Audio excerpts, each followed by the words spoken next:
question or jump another. in. Yeah, please do jump in. Okay, I think we gave people enough time to join, so it's time to kick this off officially. Good afternoon, everyone, and welcome to our webinar today, which is a bit of an unusual webinar that hopefully you will find useful. This time we're going to be discussing about critical thinking, but before going into the agenda and the more content related things, a reminder of the technical aspects of Zoom webinars and interpretation side of things. So we are using Zoom webinars today, which means that you will need to raise your hand if you want to take the floor. You won't be able to share your mic or your video by default, but you can raise your hand. If you, I don't know how interactive Eileen has made the session today, because we did leave this very much up to her, but in general, I would like to encourage you to use the Q&A section of the of Zoom, because it really helps us keep track of the questions that are coming. So please, if you have a question, use the Q&A. For anything else, feel free to use the chat. And I see that there are already some things in the chat. Yeah, everyone is saying hello. As I said, it's a big welcome to all of you, and I'm happy to see that our fellows are with us. We have interpretation into Russian, so please choose the right channel if you want to listen to the presentation will be given in English, so you can stay in the sort of original language channel, or you can choose Russian if that is better for you. And thank you, Valerie, for being with us again. Okay. All right. So if you have any issues, by the way, any technical issues, please feel free to write to Vladimir, who is with us as always, and he will be able to help you with any issues that you might be experiencing.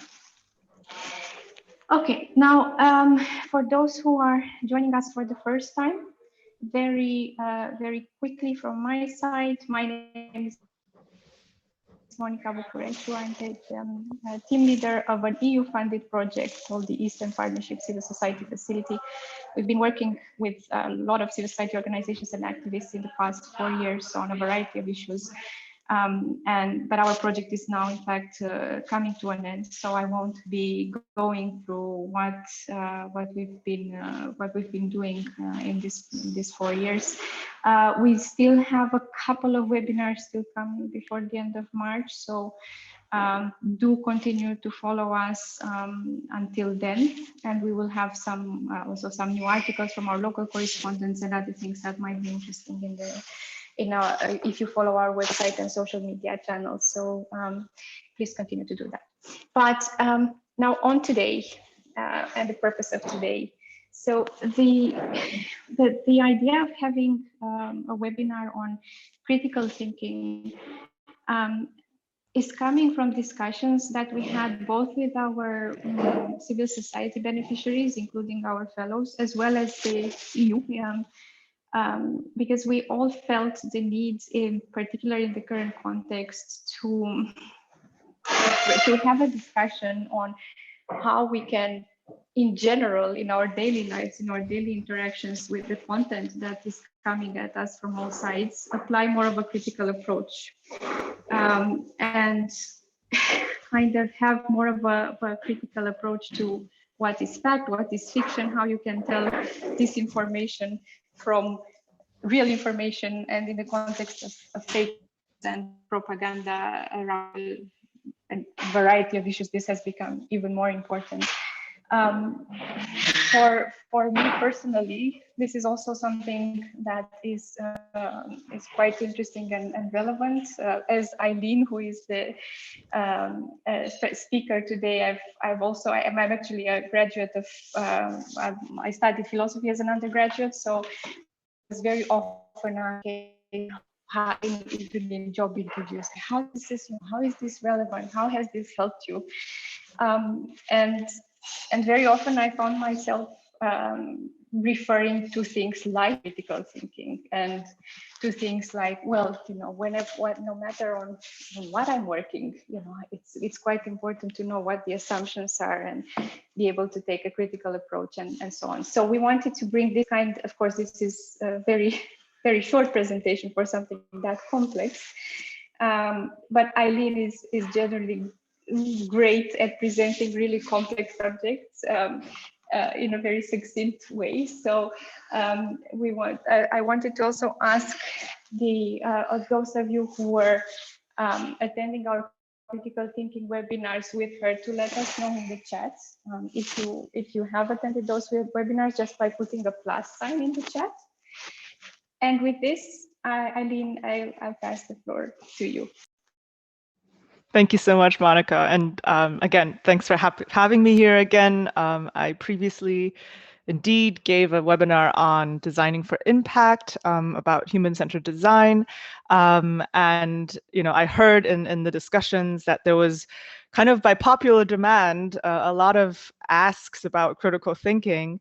And I guess I took it on because I also myself wanted to think more about how critical thinking does fit into the kind of civil society sector in general, and how it really has an effect every day in our, you know, news consumption, in our strategizing, in our communications. And so I'm pretty excited about today's content. I would love to hear your feedback. This is sort of kind of my view on the discussion. So I would very much welcome more thoughts and a Q&A section at the end so that we can actually dive into some of these topics together. It's also why I titled today's webinar Everyday Critical Thinking, because I think it's easy to kind of get lost in a lot of the kind of more abstract and theoretical discussions around critical thinking and not see it applied in a more practical context. So today I think you'll have both. I will definitely dive deep into the kind of more abstract ideas about critical thinking, but also hopefully give you some hands-on tools that you can use. Just in case you didn't attend the previous webinars, I'm Eileen. I'm a designer in civic tech, and this is how I feel most of the time when I'm designing in civic tech. I am the program director at a design nonprofit, and previously I have been an advocate for open data and civic tech in Germany. I also started a first funding program for open source projects called the Prototype Fund. But before all of this, I studied logic and I studied analytical philosophy, and I was very deep in logic land. And so in some ways, you know, this is just like Monica. My reference to critical thinking is really that I come from a tradition where it was really important about, you know, to look at a thing and to dissect it and to think really carefully about it. And this is also sort of the tradition that I come from, speaking of that, is very much Bertrand Russell. Bertrand Russell, a mathematician and philosopher, sort of kind of my idols when I grew up. And one of the kind of main tenets of his thinking is, you know, this quote here: "Not to be absolutely certain is, I think, one of the essential things in rationality." So there's something about critical thinking that is about having doubt and having skepticism and challenging a lot of the received wisdoms that we have. I also think it's interesting that being a critical thinker often doesn't mean that you are, you know, full of doubt of yourself, because what you actually need is you need to be very confident in yourself as a critical thinking to then cast doubt on other people's thinking, right? So there's that interesting tension point where you need to have enough kind of you need to believe in yourself enough as an independent person to be asking questions, to be thinking about it, to be challenging assumptions. And on the other hand, a lot of the things that you're saying are actually, we don't know, we're not sure. And this is sort of, I think, the tension point that I'd like to highlight in all of the things we're going to talk about today. What is critical thinking? I feel like we all sort of kind of know, but there is no good definition, and I'm not going to even attempt to have a definition, but I think there are lots of parts that belong into critical thinking. First and foremost, I think there's some aspect of analysis in it. So you want to understand the information. You want to be able to evaluate the information with some methodology that you have learned, right? Taking things apart, looking at it from a different perspective. It's anything.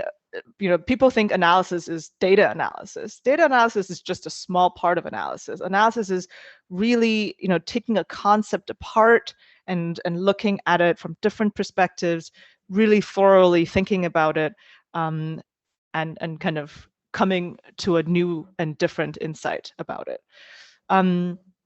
Open-mindedness is sort of an attitude that is super, super important to critical thinking, allowing new evidence to change your mind and actively seeking out different views is something that a good critical thinker does, right? So you're not just very fixated on your own beliefs, but you're open to other people's ideas and suggestions, and you're willing to change your mind. This basic willingness to change your opinion and change your view, I think, is also a super important component. Research, right? Research is a good tool to look for a solution. That is anything from referencing materials or doing some online research to actually just going out and asking people. If any of you attended my human-centered design webinar, you'll know that I'm a true believer in just talking to people and finding things out by asking other folks about how they think the world works, how they think something can be used, and then through that really building your own opinion and your own model. Communication, sometimes a little undervalued, I think. Communication to me is summarizing your ideas in a way that's simple and accessible to other people. So it's not just about you having a totally new and revolutionary worldview that could help other people. It's also about how do you present it onwards? How do you present it to other folks that they can understand and get on board with, right? So this communication piece, I think, is also super important. Problem solving, kind of the classical thing, the skill that you should have, and nobody really knows what does problem solving mean. I think problem solving starts with really understanding the problem, really understanding different facets of a problem, on what level a problem is occurring, and what systems are in play to keep the problem going, and then understanding what part of this problem you can solve even.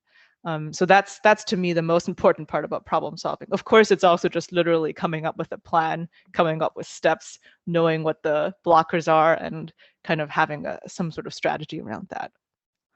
Finally, creativity. I wrote here, connect dots from different domains and disciplines when you consider solutions. That's maybe a more practical way of saying it. I think defining creativity is also super hard, but basically not going into one particular direction just because that is a well-trodden road, right? And just branching out a little bit and considering different possibilities and alternatives. That to me is a creativity. So critical thinking, in German, people would say it's a Sammelbegriff. It's a collective term for all these different skills and mindsets that you might have. And I think today what we want to look at is, well, first of all, I think why critical thinking? Why is it important? And that's just a very, a couple of thoughts on my part. I want to show you some typical logical fallacies and cognitive biases to kind of motivate why critical thinking is so important today. I'm going to give you 3 very simple strategies that are simple and broad enough to be applied in a variety of contexts. And finally, to see how they can be applied, I want to give you some examples from the civil society sector. So this is roughly the plan for today. Again, totally my view on things, and I would love to hear what you all have to say in the Q&A section. Okay, so why critical thinking? I think it's kind of I don't know. I feel like it goes without saying, but I'll just say it anyway. First and foremost, you want to make sure you're right, right? humans are funny. We have lots of cognitive biases, and fallacies that really cloud our judgment all the time. We believe what we want to believe, and sometimes the brain just optimizes for speed rather than accuracy, and that's okay. That's how we're like, evolutionary programmed. Like when there's immediate danger and we need to make a split-second decision, the brain just gives us heuristics to work in some situations, and they're fantastic. But they're not great when we are having a big decision in front of us and we have to really weigh in all the things, and it affects a lot of people for a long time. That's not when those heuristics are useful. So just making sure you're right, you're using the best brain you have. It's important to train yourself to do more critical thinking. The other part of that is bad actors. They're literally, people out there who know about the shortcomings of our brains and are trying to exploit that. I'm writing here fake news, false advertising, manipulative business practices. If you learn how to evaluate information in a correct and powerful way, that's useful. That's just practical. Like not getting scammed is a huge benefit these days. Critical thinking can help you develop new ideas. When you're thinking about if you're running a program, if you're running a civil society, if you're running a social entrepreneurship, if you just want some more ideas and strategies to increase your impact, critical thinking is a wonderful way to do that, right? And again, it's not so much a methodology as it is a way to approach things, as we'll see. But I think that's just an essential part. Independent decision making. Lots of people, when they make decisions, you can have, guidance, you have rules, you have policies that help you do that. Sometimes they're not there. Sometimes you're the only person in a situation that can make a decision, and there's no help and no guidance whatsoever. If you're a good critical thinker, you will be able to at least devise some sense of how do I navigate the situation, how do I make sense of it, and how can I, have a strategy going forward. So I feel like those are the four basic things that just came to me when I was thinking, oh, why does it even matter to be a good critical thinker nowadays?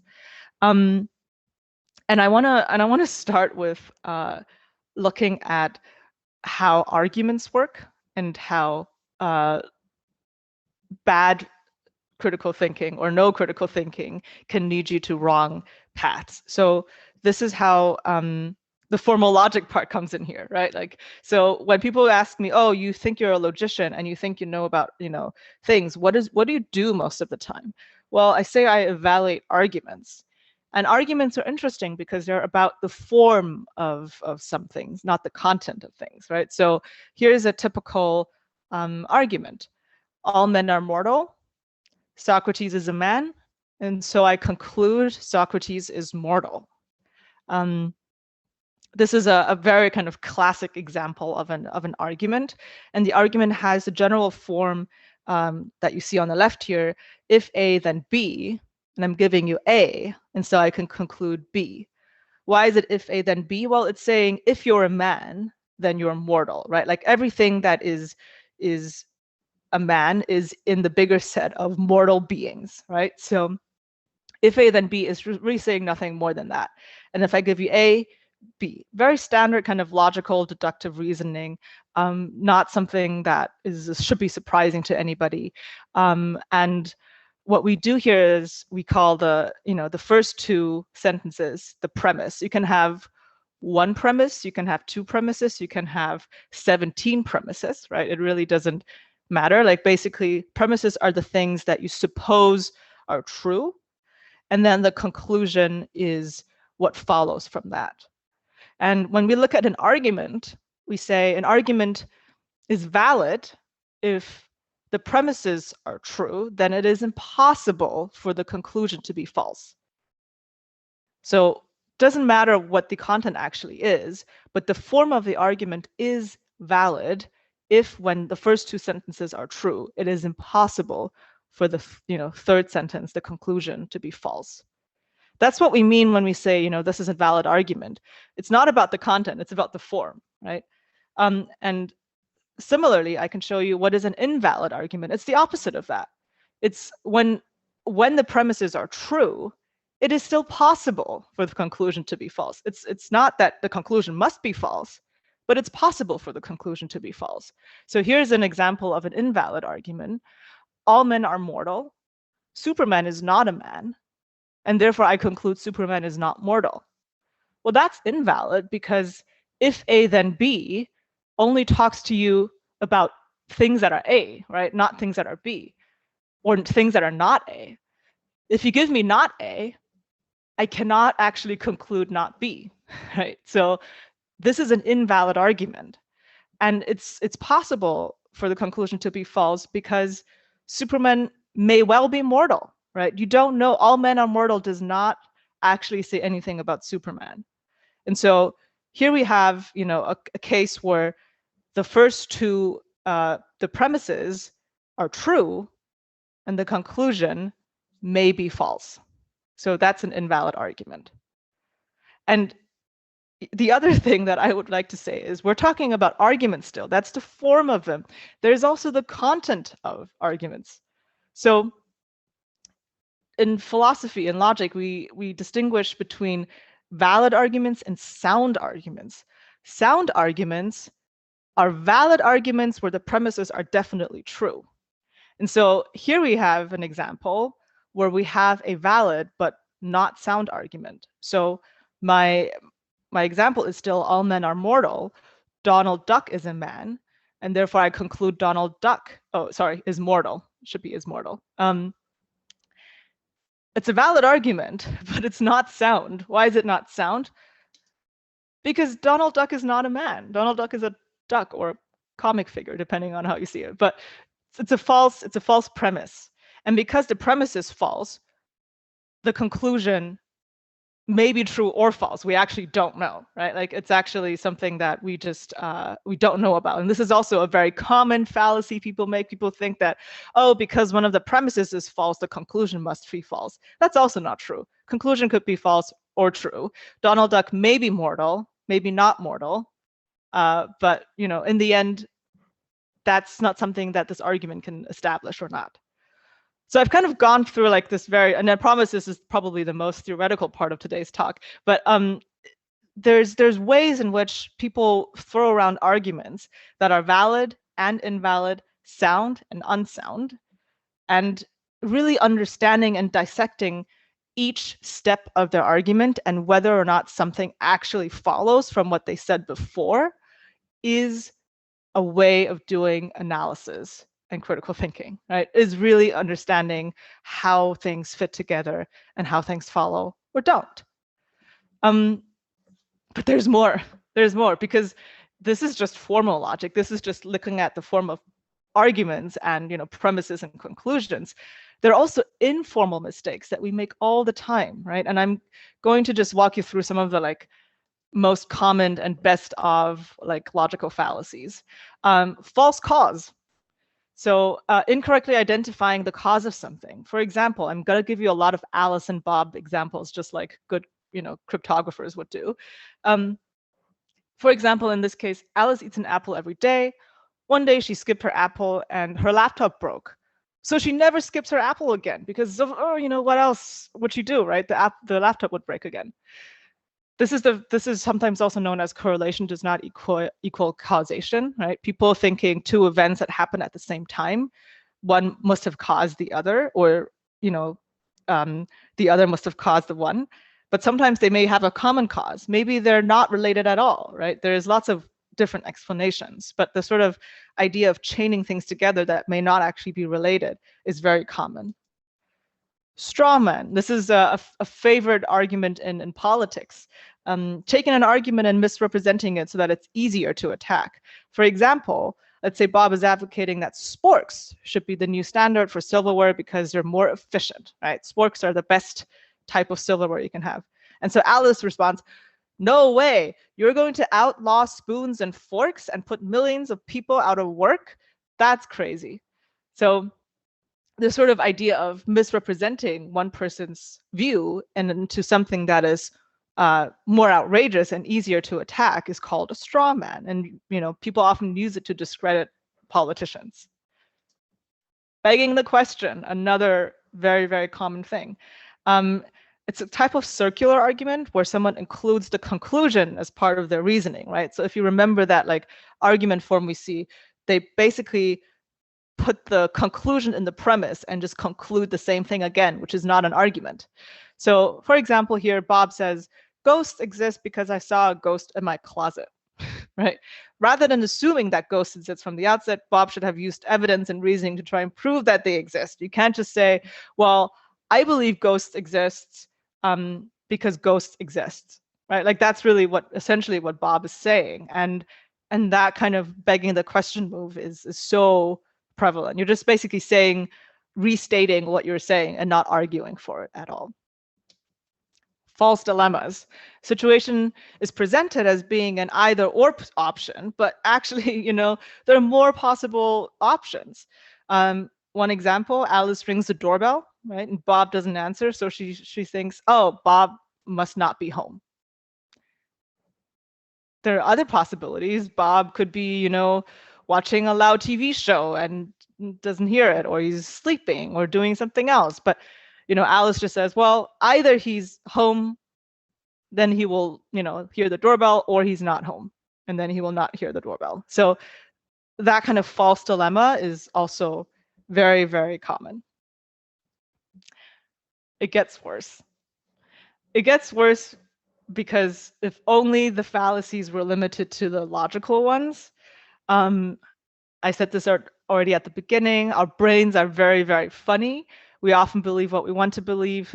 And it's one of those things where once you have studied a little bit of cognitive psychology, you'll realize that, oh my goodness, the brain processes memory, attention, attribution in so many different ways that it's very not reliable as a machine to operate. There are many cognitive biases. I also just want to name 4 today to give you a feel of how wide the different biases can range. So confirmation bias. Confirmation bias is the tendency to search for or interpret information in the way that confirms one's pre-existing beliefs, leading to statistical errors.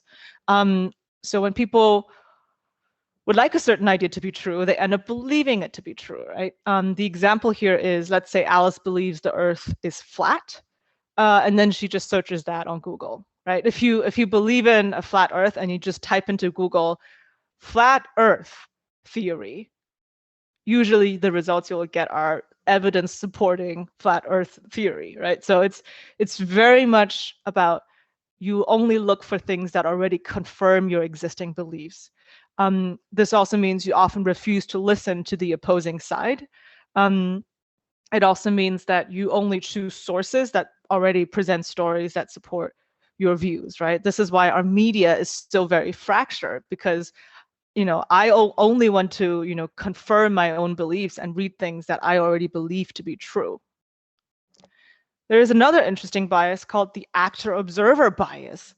That's a tendency to attribute our actions to external influences and other people's actions to internal ones. So what do I mean by that? Internal influences are things like my own physical and mental being, my personality, something intrinsic to me.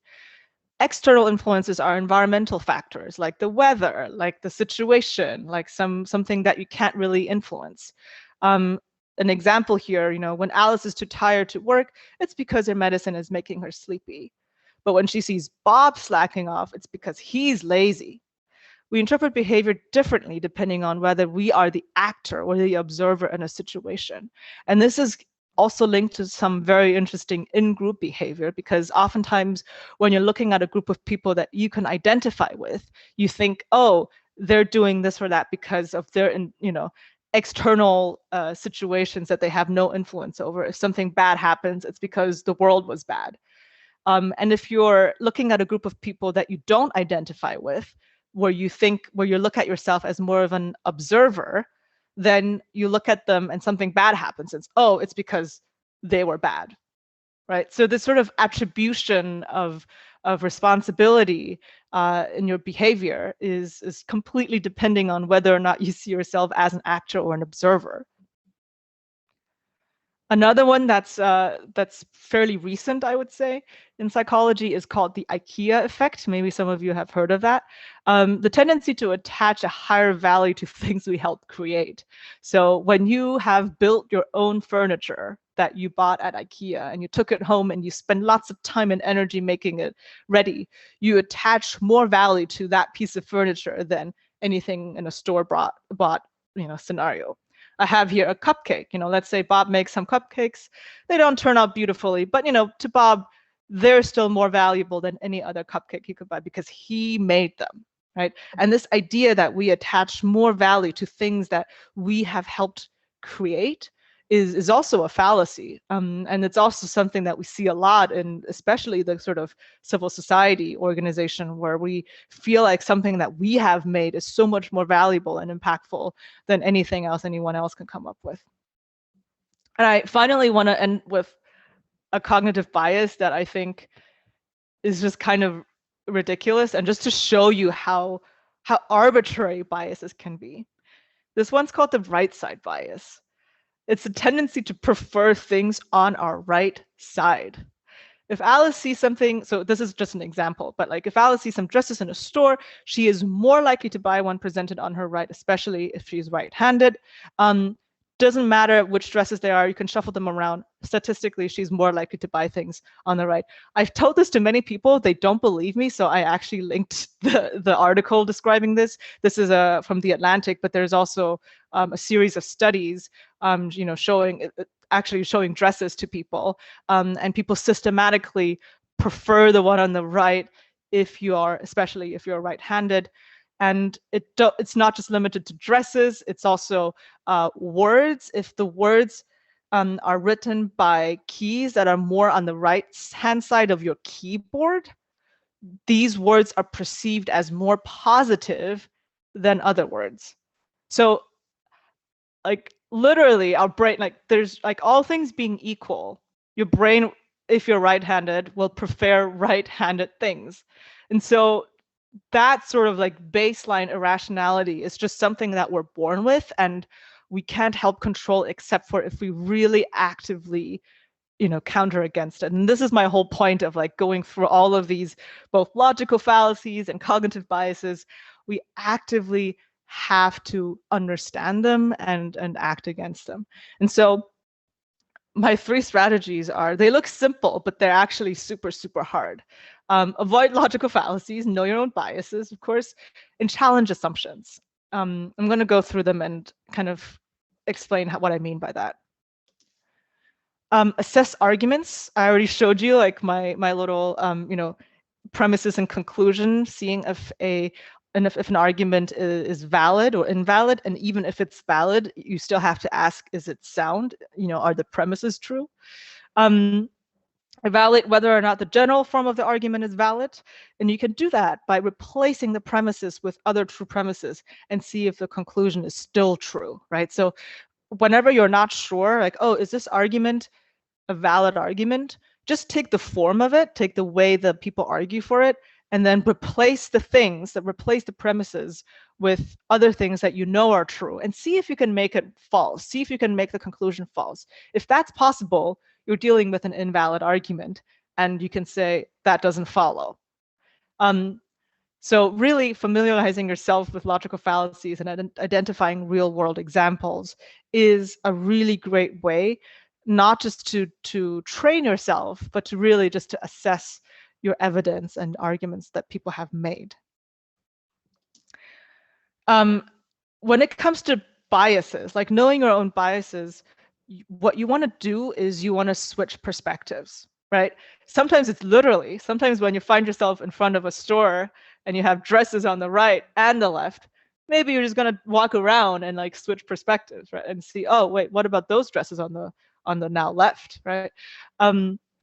Really stepping outside of yourself and pretending you're someone else is really a great way of doing this. Sometimes you realize that. I don't know how much you give advice to people, but when you give advice to people, things all of a sudden seem much clearer and much easier to solve, and you don't realize like, what is this person's problem? Like they seem so stuck in a situation, but really the pathway out is pretty simple.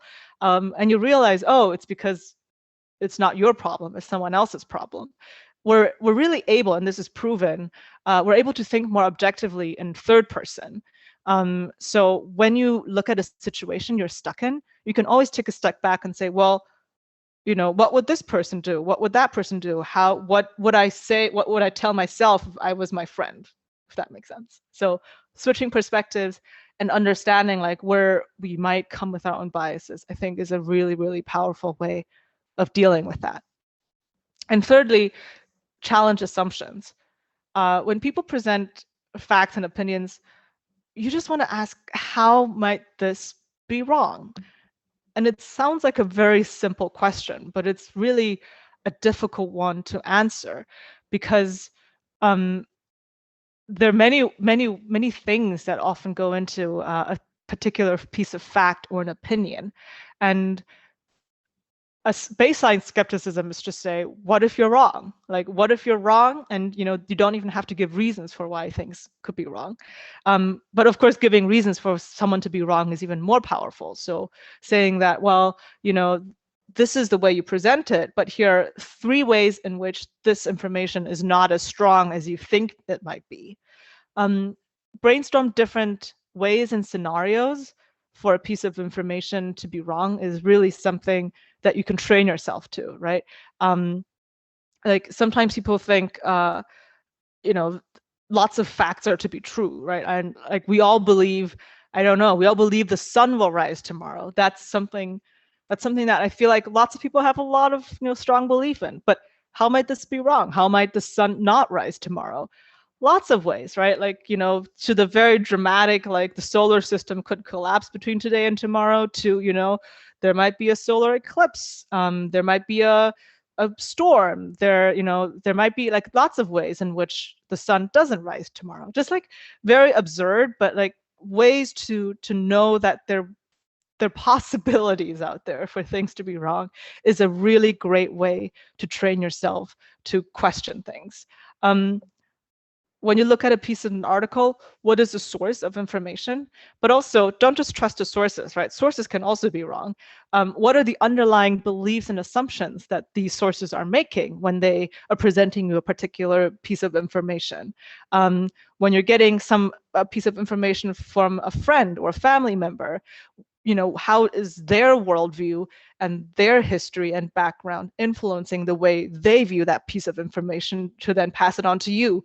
What does passing it on to you mean to them? Like, are they trying to convince you of something? Are they trying to, propagandize something? Like, what is the actual underlying motivation and worldviews of a lot of these things? So again, there's really kind of just a baseline strategy here, which is ask questions, really, really question things deeply, and do not assume that everybody is right. Do not assume that you are right. Everybody is fallible. And this is sort of the main tenet of what I'm trying to say today.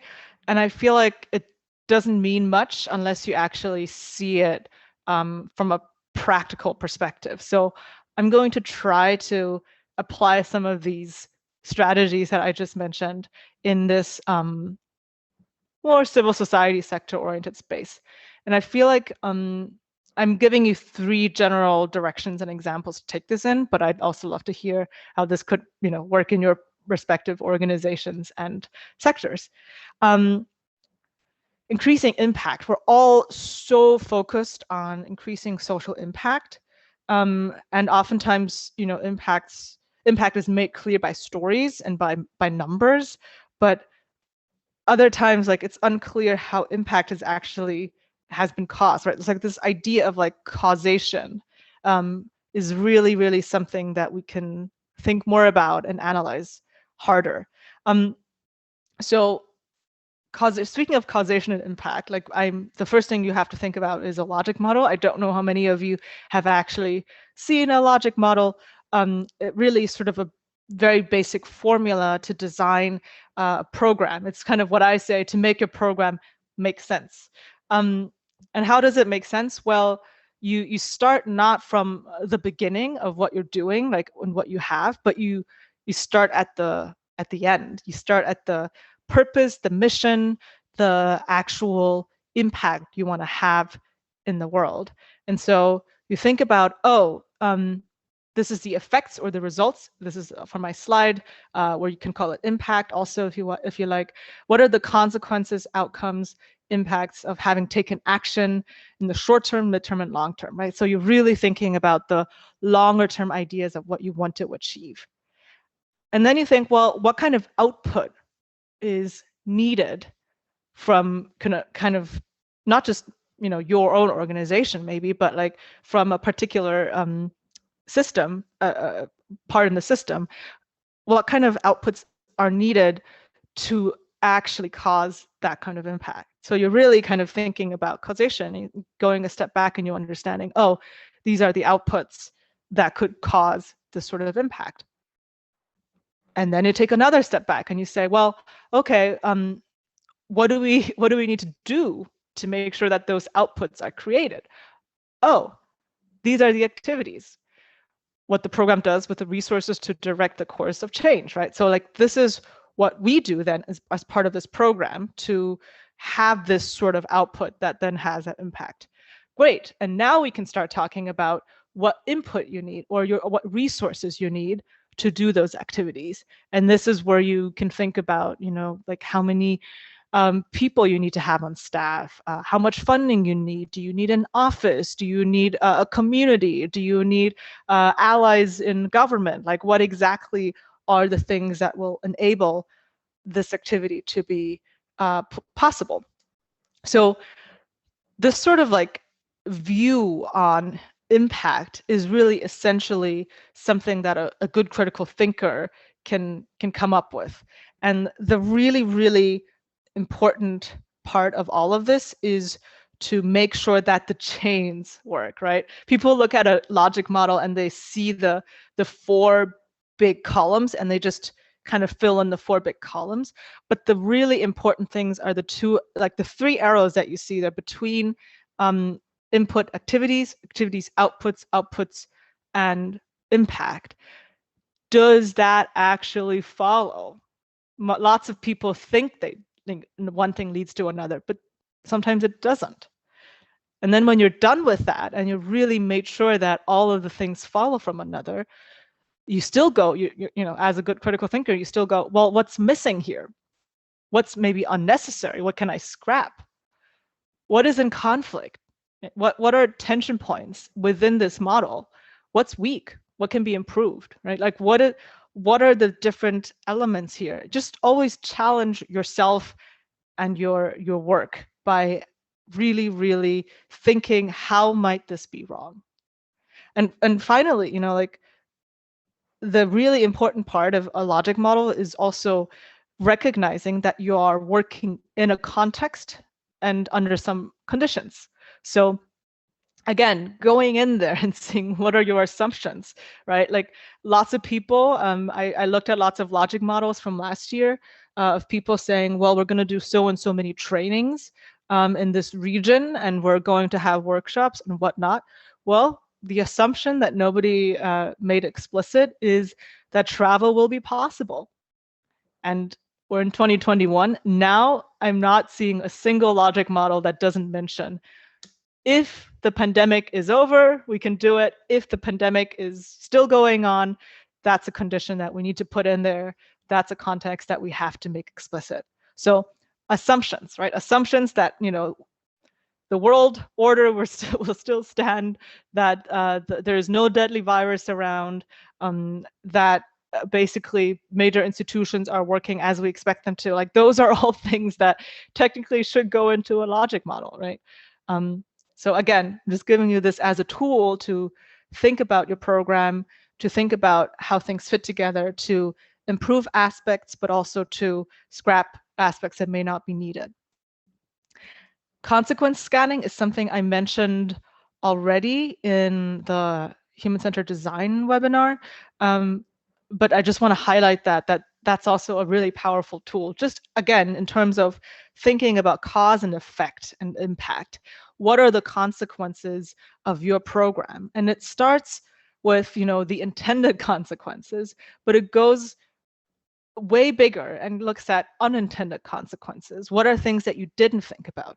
It's really just sort of a massive practice in brainstorming and thinking, how might you be wrong? Another way you can take critical thinking in the civil society sector, I think, is just to challenge power. And maybe all I'm saying is just everybody be good investigative journalists. But in this case, I think setting up monitoring and accountability structures against governments and corporations is a really, really important part of being a critical thinker in civil society. And an example of that is just using good freedom of information laws. So this is What Do They Know, the kind of classic 2008 version of this project, but now there are many, many more and many ways to support you in setting up your own platform. Ask for the data, right? Don't trust authority, question authority, ask for the data, check the sources, and check if people are actually if what they're saying actually follows from the information that they have. People in government, people in corporations are also just people with the same fallacies and biases. Only if you have more eyes, only if you have a more diverse set of people who can look at it, can you actually make sure you're right. Now I'm just kind of going through the best of good investigative work. OCCRP is a great institution. Follow the Money is this, I think, is a laundromat series they did.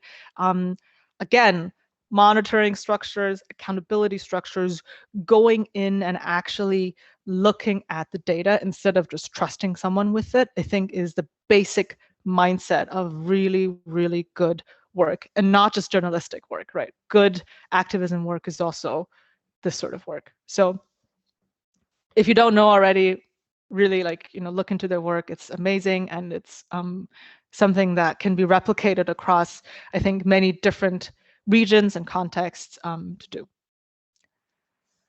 Finally, I think the benefit of having a critical thinking mindset to this sector is to really look at problems in a more nuanced kind of way and understanding the hidden potential of collaboration and cooperation.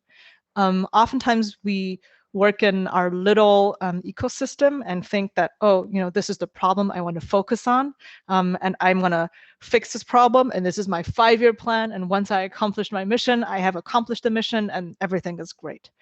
I think a different way, and a perhaps even more impactful way, is to not just think about the particular problem you want to fix, but the system in which the problem occurs. So you can bring in a wider group of allies to actually help you fix something. Let me start here. Contextualizing the problem is super, super important. Really understanding how the problem fits into kind of a larger picture, and understanding, what approaches you have tried before, what have others tried, what are the internal and external constraints on implementing a solution, right? It's really not just no problem really exists in a vacuum. It's always like a system and a mesh of different things. And I keep explaining how, sometimes when you identify a problem, it's too large, right? It's poverty, poverty is human poverty on Earth is kind of a big problem to solve. Sometimes the problem is too small, my neighborhood, is suffering from poverty, and I want to just give out some food, which is great. Giving out food does solve a problem in the sense that it puts a band-aid on it, right? But it doesn't solve the deeper underlying problem of systemic issues with food distribution. So what kind of things, what kind of generalizations can you make, and understanding how your problem fits into a wider ecosystem? And I have here sort of a basic 2x2. And once you have identified the problems, you can also use some basic analysis to map them, right? As in, like, what is solving this problem high effort, low effort?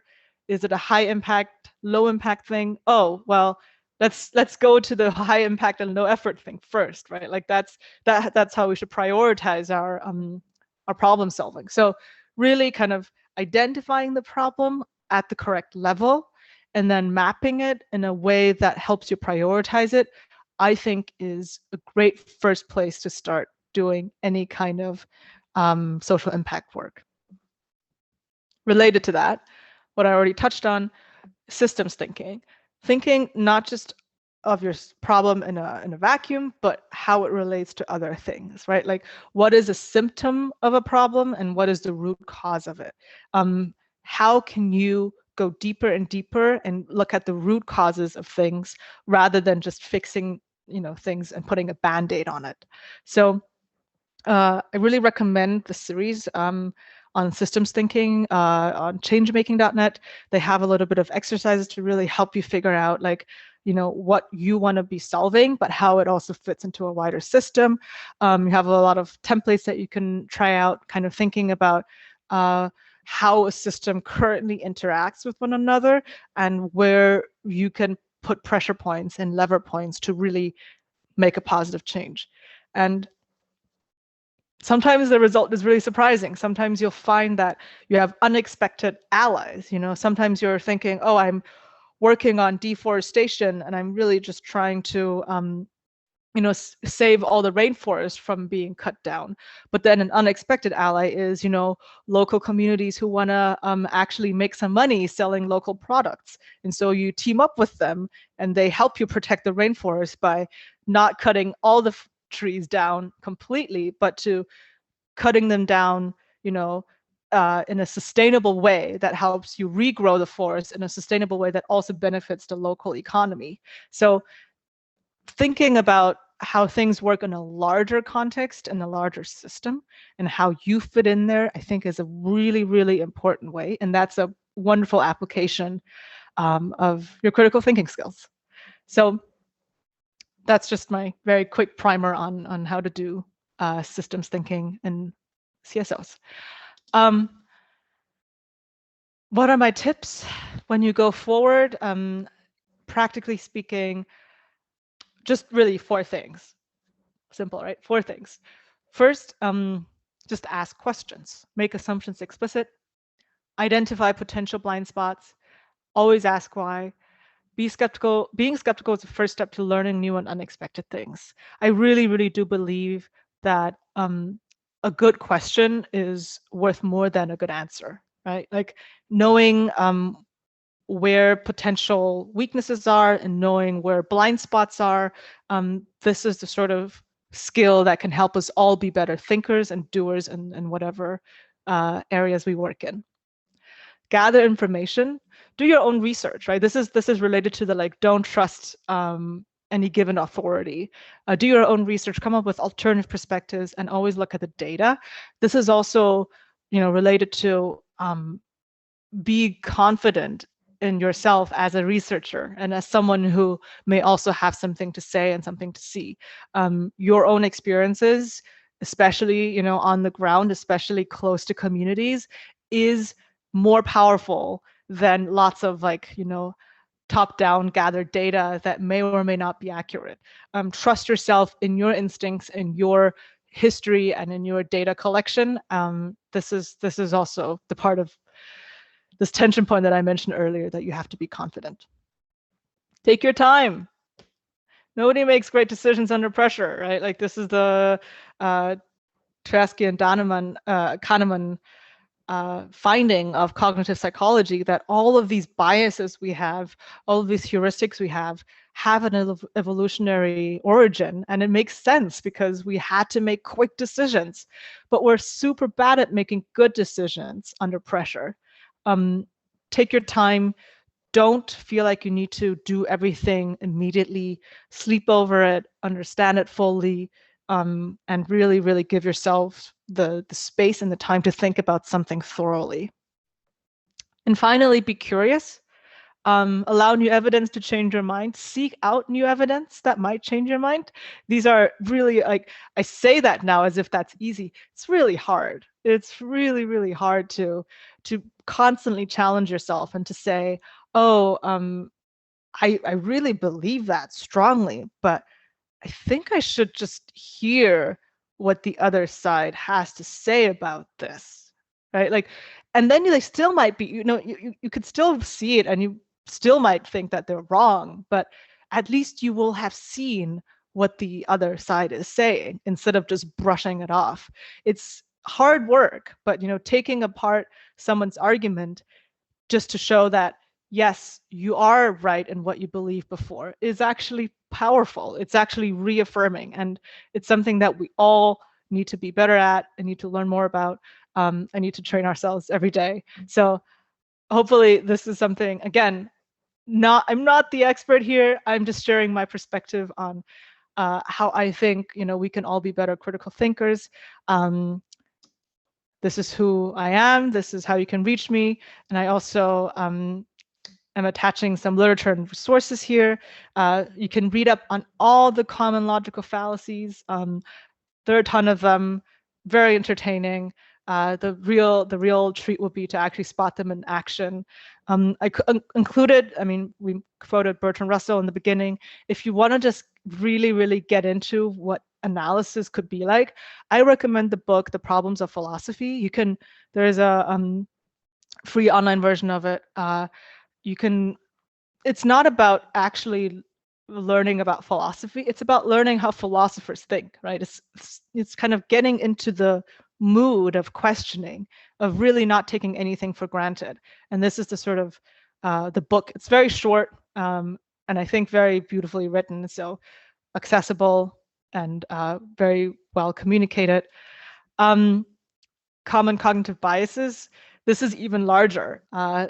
There's a Wikipedia page. I kind of like the third one here, mycognitivebiases.com, because it actually groups them in a way that I think makes sense. And it also explains to you that this is why our brains think the way they do, not just we're bad thinkers, but it's like, well, technically this was good in those situations, but it's not good in these situations. So again, really recommend that. That is my logic model link if you want to look more into logic models, same with consequence scanning. And finally, systems thinking, really, really recommend looking into that if you're into kind of solving a problem, but on a bigger scale with more people and unexpected allies. And I think that's it from me for now, but I really want to have a good, chat with you all. Thank you. Thank you, Eileen. That was so quick and so informative. Thanks a million. We are waiting for questions to be asked in the Q&A, or if someone would like to use the floor and just we can bring you to the panelist and you can ask it live. So we give maybe 1 or 2 minutes to formulate the questions. If you have any issues, we have someone who, Vitali, raised his hand. So Vladimir, if you could give him the floor, that would be great.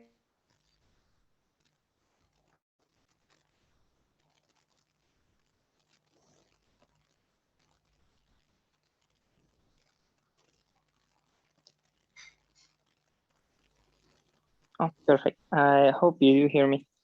Yes, Vitali. So thank you very much for the presentation, Eileen, and for organizing the meeting. So I do have one minor question.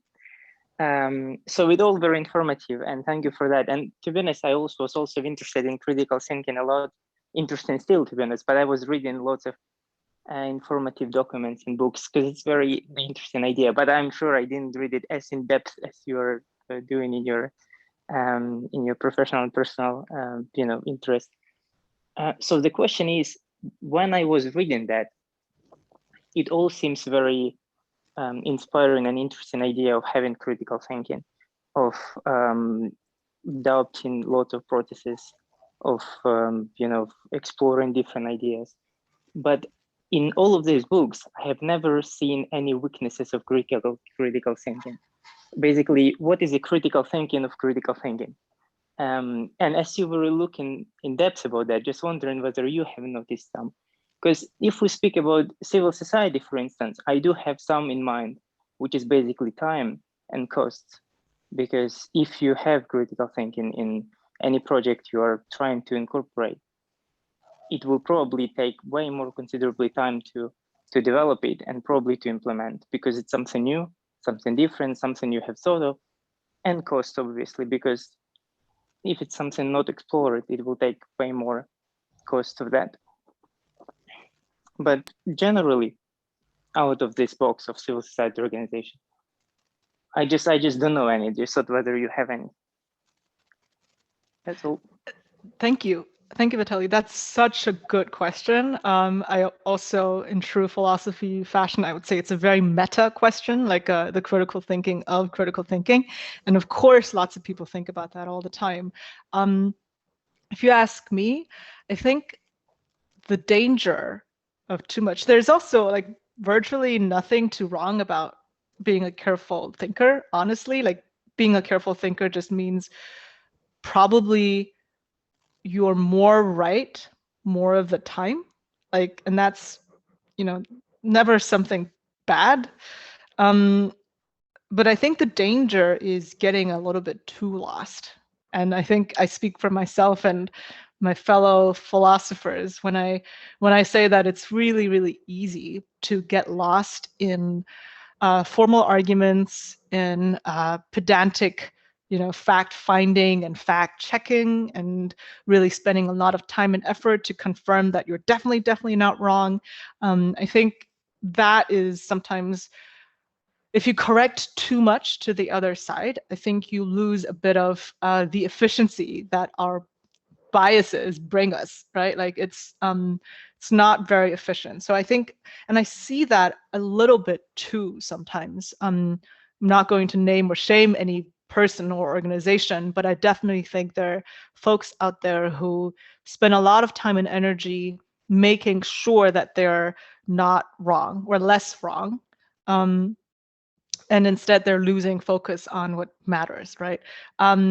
Just to give you the example, like, the danger of what I mentioned before with looking at systems thinking instead of helping people in your community with food and shelter is helping people with food and shelter is a really great thing, right? Like it's immediate, you definitely know what your impact is. You don't have to like optimize it. Nothing wrong with that, right? But instead, a really good systems thinker would say, oh, well, but you're just fixing this one thing. You're not looking at the bigger picture, and you really need to do way more research and fact finding and understand all the different possible ways you could be wrong. And that's the kind of danger I see, right? Like too much of that is going to actually decrease your efficiency. But does that mean you shouldn't do it? No, I think you should still do it. And I think especially in a space, in a civil society space where lots of decisions are deeply personal and emotional, I think having just a little bit of systematicity, methodology, calm, right, to look at things is only going to help you and not going to make things worse. That's my kind of short answer, but also I want to plus one that question. It's definitely true that too much of a good thing is also bad. Thank you. Yeah, so there is basically no limit to critical thinking, like no limit to perfection. Yeah, thank you. No, there's no limit. And I also, there's also what is the critical thinking of critical thinking of critical thinking, right? Like you can really make that a little bit more abstract, you could, if you want to. And that's why you get a philosophy degree. Thank you, Eileen. I think we have another question. Well, we have another two questions. They are more, so one of them definitely linked to what you have just discussed. This question is from Emma Matryniuk. She's asking, Eileen, please, a little bit more details about argumentation issue. How can we apply this to possessing or not critical thinking approach? Yes, you assess arguments, but there might be many contra-arguments or opposite opinions from the part of your opponents. How can I benefit from my knowledge and argumentation? Thank you. Yeah, that's a great question. I think it's two things. One is, are you good at thinking how people might be wrong? And the other is, are you good at arguing? And people think those two things are the same. Sometimes they come apart. I would say that to be a good critical thinker, you have to be able to take apart people's arguments, but it doesn't mean that you're a good debater, right? I really think about that as debating, like thinking about what your opponent has said, and not just pointing out how they're wrong, but also saying how you're right, right? And those are two different things. Critical thinkers are often really good at pointing out how others are wrong, but often they're not really good at arguing for what they think is right. That's because, as I said, they're trained to be very, very skeptical and doubtful, and nobody is really sure of their opinions. And in some ways, and this is also something that Bertrand Russell says a lot, like the biggest tragedy of the world is that, the people who are fools and lunatics always think that they're very confident that they're right, and the people who are the wiser critical thinker people, they often are very, very unsure about themselves. And so that's something that I think is a really good question, like not just understanding how people could be wrong or are in fact wrong is not enough to get you to make a good argument. How do you become a better argumenter? Well, I would say, first of all, make good arguments. Always base your arguments in facts and not opinions. And even when you are basing your facts and opinions, make them explicit, right? Say that, like, good arguments are arguments where you say, well, you think this is wrong. However, you also want to think this other thing. If you believe that other thing, then this thing actually follows from that other thing. So unless you want to not believe that thing, you also have to believe this thing, right? Like basically giving people like a good logical connection between things, and telling them you can't believe both things, or you cannot like both think this and that's not okay, or you can't if you want to challenge me on this, then you have to give up that belief too. Like that's, I think, a really good strategy sometimes in arguing. Another good thing is to say, like this sort of like this particular argument comes from this sort of evidence, and here's my methodology for getting to that evidence, right? Like to really be transparent about like how you have reached your own conclusions is, I think, also something that makes us all just more honest, right? It makes us all more honest thinkers and communicators. I don't know, those are just two things off the top of my head, but I think you're right. There's, just being a critical person alone does not make you a better debater. Thank you, Eileen. The next question also some kind of related to what you have just said, but maybe you would like to add something else.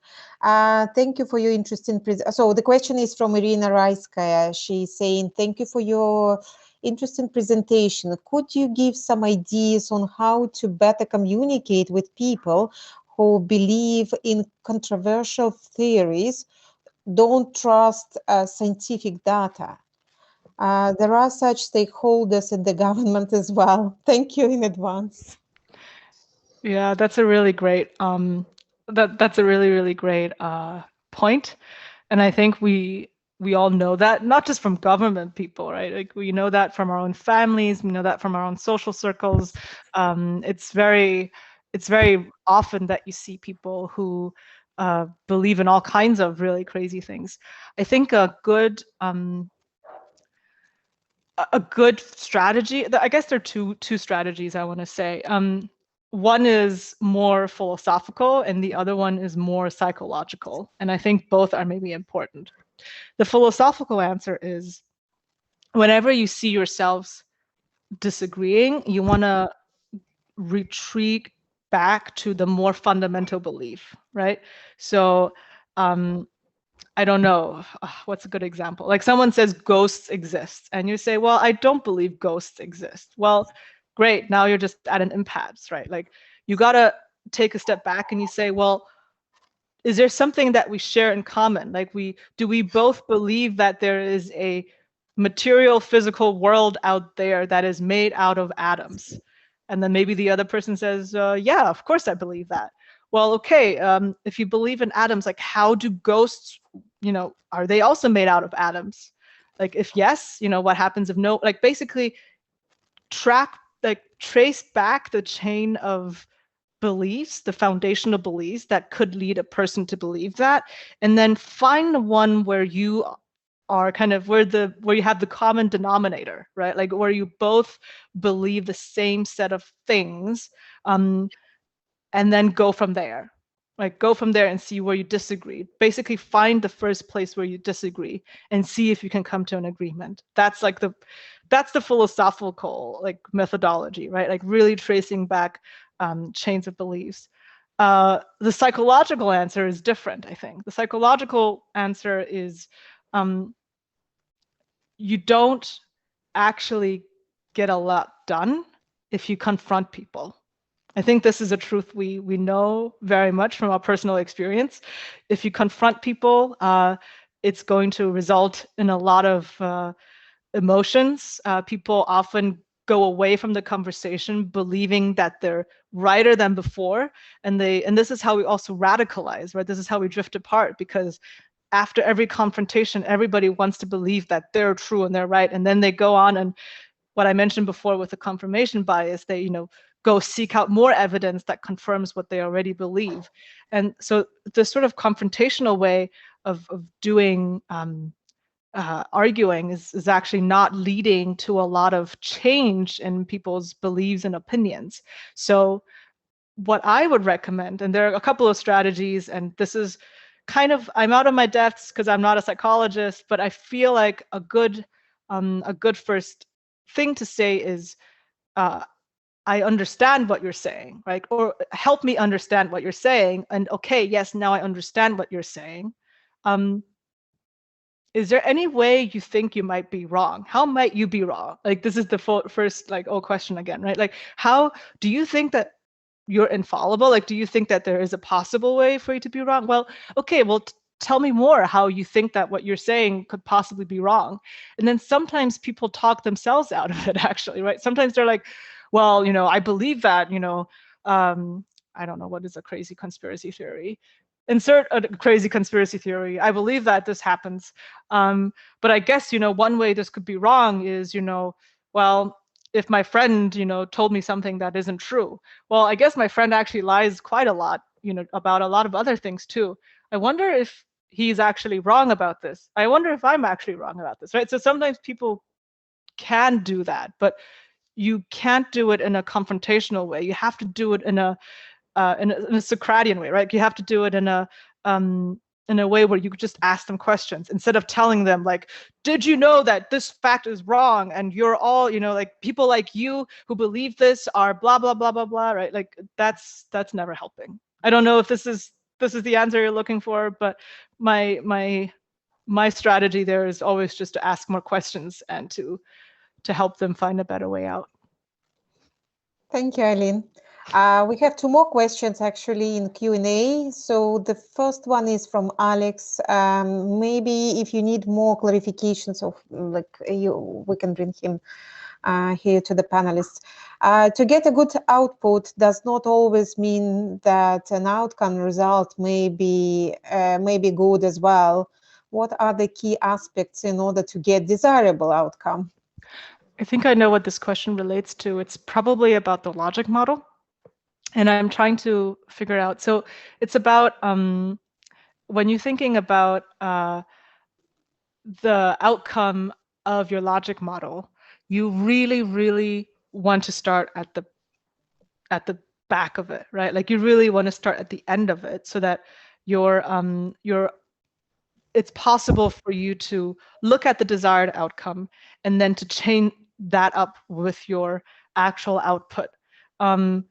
Whether or not those two connect, again, that's a cause and effect, a practice in cause and effect, right? And causal reasoning, and to say, well, actually, I'm not sure that this output actually leads to this outcome.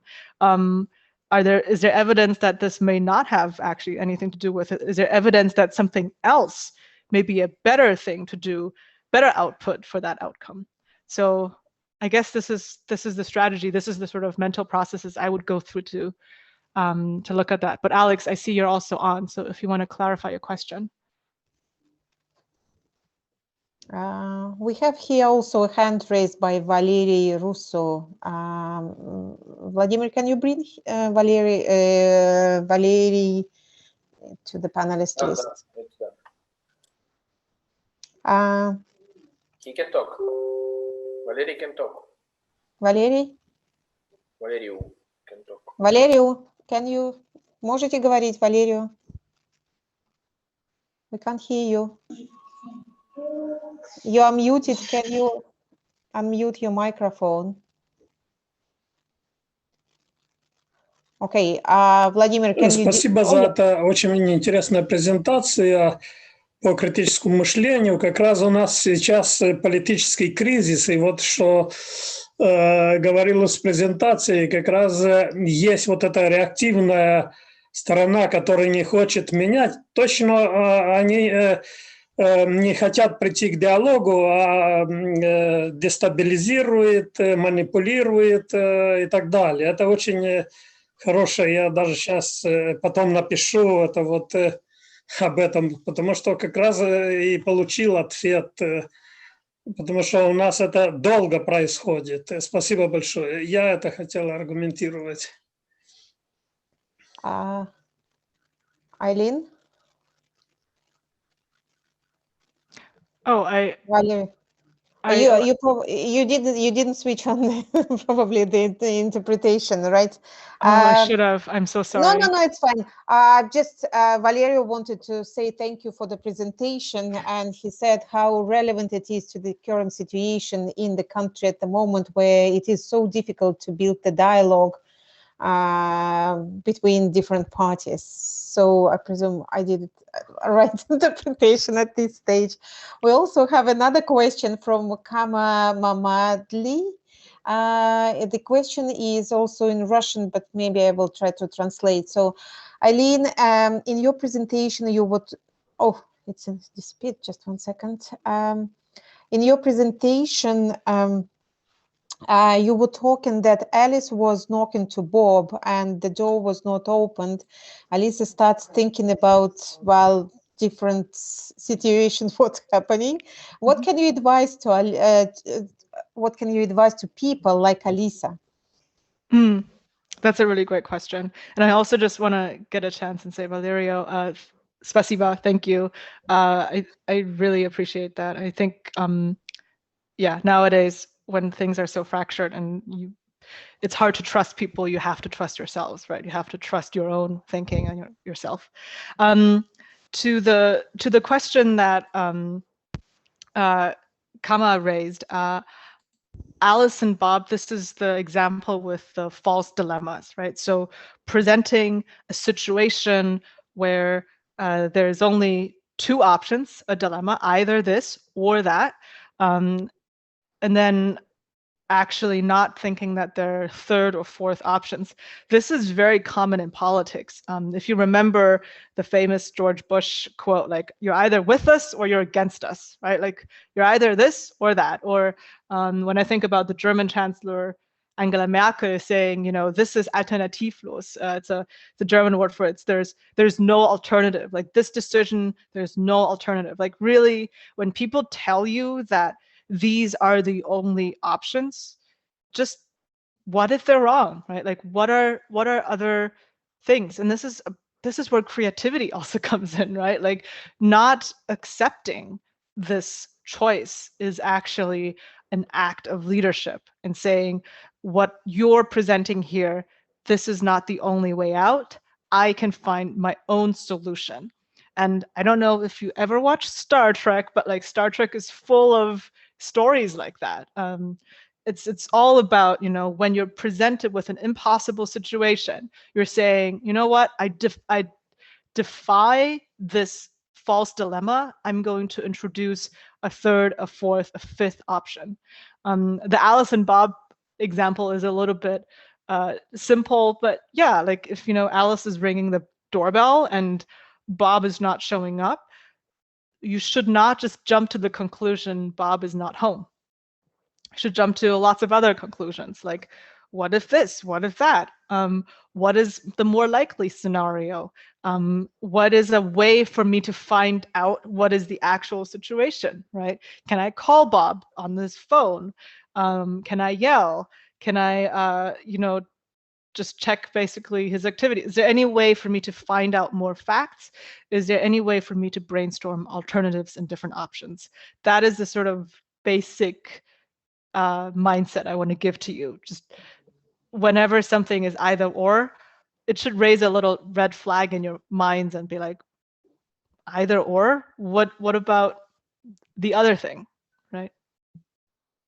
Thank you, Eileen. And one more question we have from Ali Ashraf. Are there differences in implementation of critical thinking and engaging with others in order to persuade from depending on the form of government in society, democratic against non-democratic? For some reason, you were double on my audio track, but I understood the question. Yeah, there's an echo. Yeah, definitely. Oh, I'm sorry. All good. This is also a great question.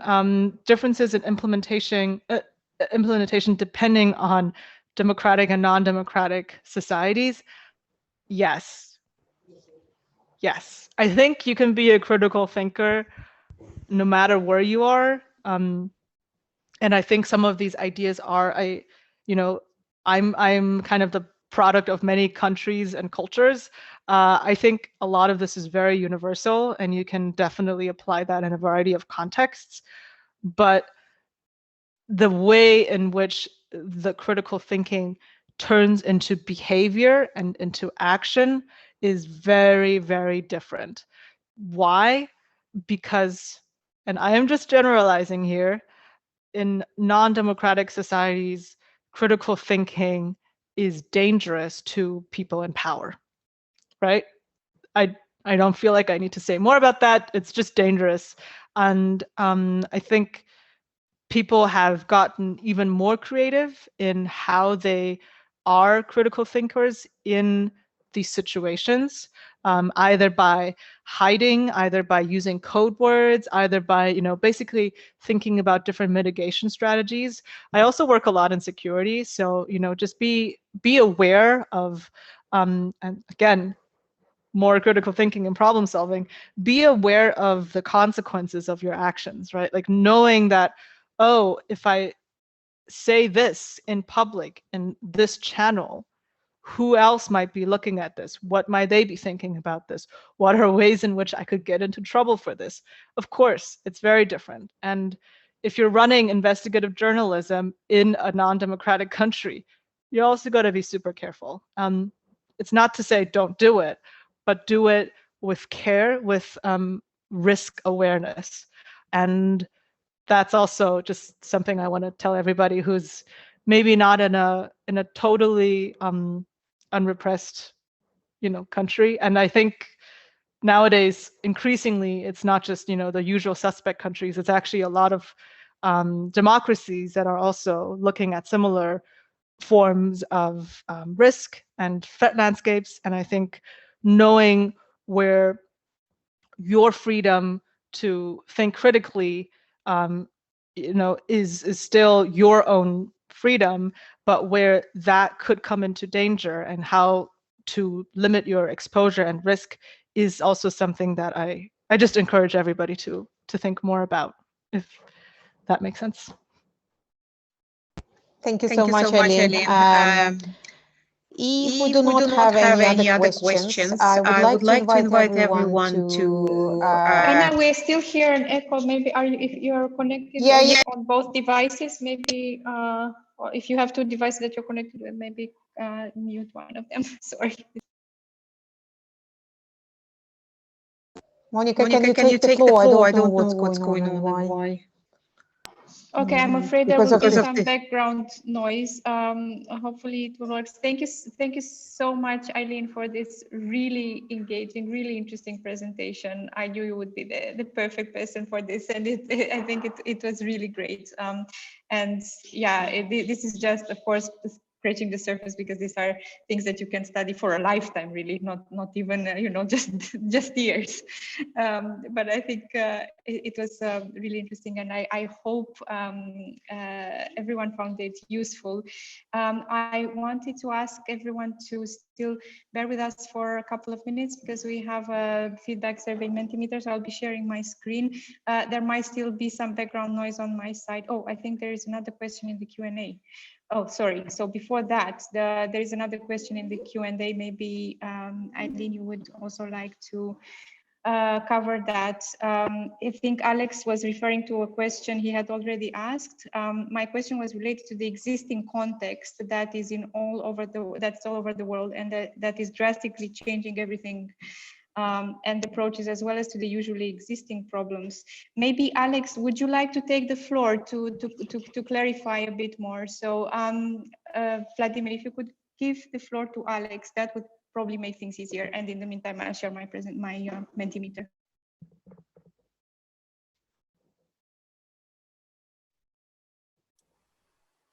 I've tried, but unfortunately. I see Alex as a panelist. I just moved him to the panelist so he can talk. But I guess the problem is on his side. There is no microphone. Oh no. Oh, I see. Okay. So then maybe Eileen, would you mind going through the question and trying to I can do address that, no problem. So Alex, if I may, I'm going to read your question again. So yeah, the world is drastically changing. Approaches are changing. But those problems started moving backwards. Of course, it doesn't mean that they aren't existing anymore and they stop bothering people. Just wanted to know if there's something new, for example, modern advice of how to make the society needs, kind of keeping that in mind with the COVID-19 challenges as well in order to solve the problem. I think the question, if I can rephrase that, is how to make this logic model more flexible, right? Because the world is ever changing. Nothing is, staying the way the beautiful logic model wants it to stay. And I think it means one thing and one thing only: always adapt. Like, be flexible, right? Be flexible. Like, things change a lot. The world changes very quickly. The problems that you have identified a year ago may not be there anymore. Maybe it's already solved. Maybe your goal was for everybody to have Zoom calls and for digital spaces to be more inclusive. And hey, here we are. Everybody's on Zoom anyway, and everybody can join, right? So that problem maybe disappeared already for you. How do you adapt a logic model that is, receptive to changes in society, in the world? And my answer is just, adapt, like change, like it's just a snapshot. Always be responsive to new ideas, to new influences. This is not something that is rigid. Just because it says logic doesn't mean it's set in stone. And I will end on this so that Monica can do the feedback loop. And thank you, Monica. Thank you, Eileen. So I see people are already starting to answer. So if everyone could go to menti.com and use the code 3634331 and answer the questions there, that would be much appreciated. The first question is on the level of satisfaction with the content of the webinar, and you can score that there. There's only one answer until now. I would appreciate if others were also giving their answers from the beginning.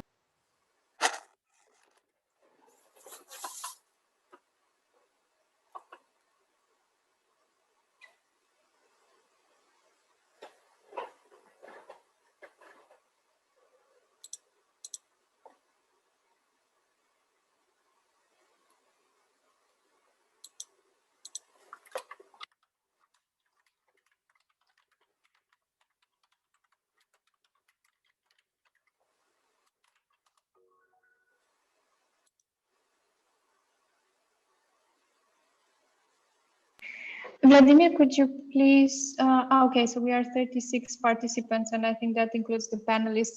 If we could get maybe about 15.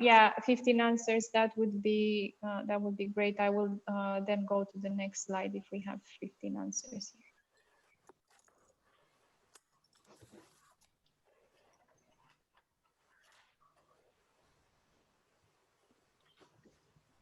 So 11, 12.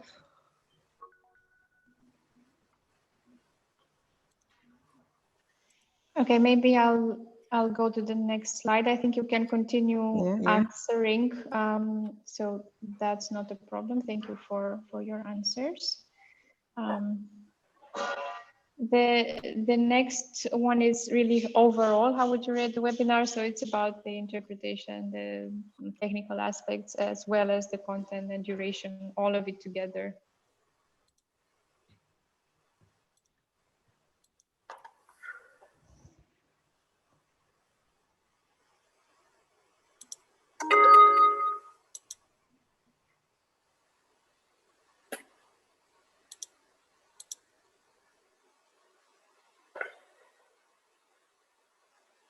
Okay, I'll go to the next slide as we had 12 answers for the previous slide as well. More answers are coming. Thank you very much for taking the time.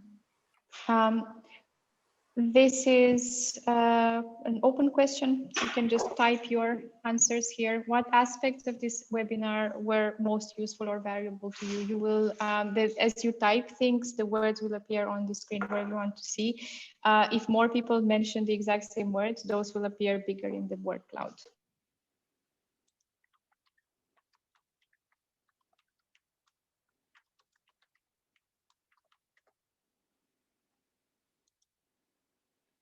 This one generally takes a bit longer to come through, so but please don't be shy.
Now we'll go to the last slide. This one is okay. More answers are coming through. This one is becoming, I guess, less relevant now that we are approaching the end of the project. But we wanted to know how likely you are to recommend one of the webinars delivered by our project to a friend or to a colleague.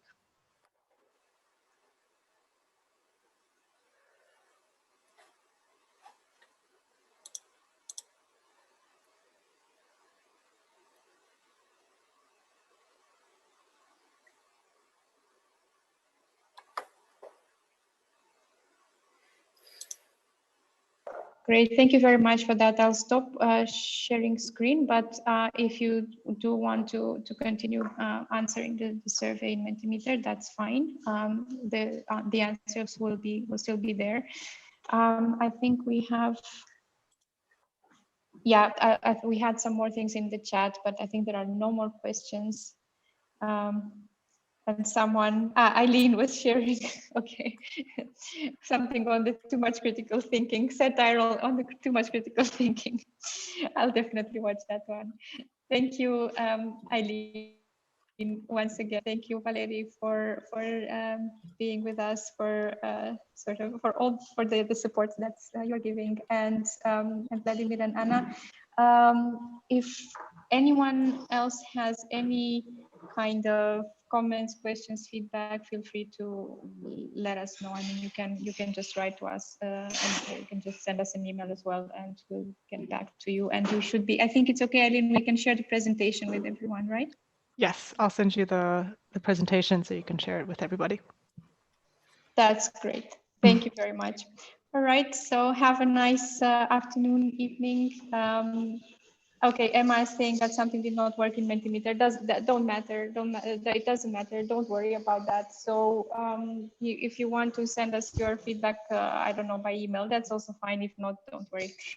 Thank you. Thank you very much. Have a nice evening. Thank you all. Bye. Bye.